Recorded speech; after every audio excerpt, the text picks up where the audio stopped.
కాశీబుగ్గ టౌన్లో ఒక ప్రైవేటు వ్యక్తి వెంకటేశ్వర దేవాలయాన్ని కట్టాడు. అక్కడి నుంచి కార్తీక మాసం ఈరోజు చాలామంది అక్కడ దర్శనానికి వెళ్ళిపోయారు. కనీసం ఆయన చేసినప్పుడు పోలీసుకు కూడా చెప్పలేదు. చెప్పుంటే పోలీస్ ప్రొటెక్షన్ పెట్టి ఎక్కడికక్కడ కంట్రోల్ చేసేవారం. అది చేయని దానివల్ల 9 మంది తొక్కిడికి గురయ్యి చనిపోయే పరిస్థితికి వచ్చారు. 5 మందికి ఇంజరీస్ కూడా అయినాయి. ఇది చాలా బాధాకరం. నేను ప్రతి ఒక్క ప్రాణాన్ని కాపాడుకోవాలని అనేక ప్రయత్నాలు చేస్తూ ఉంటే కొంతమంది ప్రైవేటు వ్యక్తులు ఇలాంటి కార్యక్రమాలు చేయడం చాలా బాధాకరం. దీన్ని నేను చాలా తీవ్రంగా ఖండిస్తున్నా. రాష్ట్రంలో అందరికి కూడా విజ్ఞప్తి చేస్తున్నా, మన ప్రాణం చాలా ముఖ్యం. ప్రాణాలు కాపాడుకోవాలంటే మనం కూడా ఒక బాధ్యతగా ఉంటే తప్ప ఓసారి వెళ్ళిపోవడం, ఎక్కువ మనుషులందరూ సమీకరణ కావడం, అక్కడ స్టాంపేడ్ జరగడం, ఇలాంటి దుర్ఘటనలు జరిగేదానికి దోహదం చేసే పరిస్థితి వస్తూ ఉంది.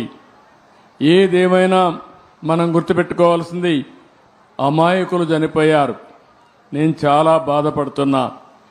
అందుకని ఈ దుర్ఘటన పట్ల చాలా సీరియస్గా తీసుకుంటూ ఎవరైతే దానికి కారకులో వాళ్ళందరినీ కూడా ఇమ్మీడియట్గా కస్టడీలో తీసుకుని పూర్తి విచారణ చేసి తర్వాత ఏం చేయాలో తదుపరి చర్యలు చేపడతాం. ఇలాంటి సంఘటనలు ఈ రాష్ట్రంలో జరగడానికి వీలు లేదు. అందుకే ఒక పక్క దాన్ని చేస్తూనే అమాయకులు చనిపోయారు. 9 మంది ప్రాణాలు కోల్పోయారు. ఆ 9 మంది ప్రాణాలు కోల్పోయిందని నేను చాలా బాధపడుతున్నా. ఏ ఒక్క వ్యక్తి చనిపోకూడదనేది నా భావన. ప్రాణం విలువైనది. అలాంటి ప్రాణాలు పోగొట్టుకున్నప్పుడు మనం కూడా బాధ్యతనే ఇది చేయాల్సిన అవసరం ఉంటుంది.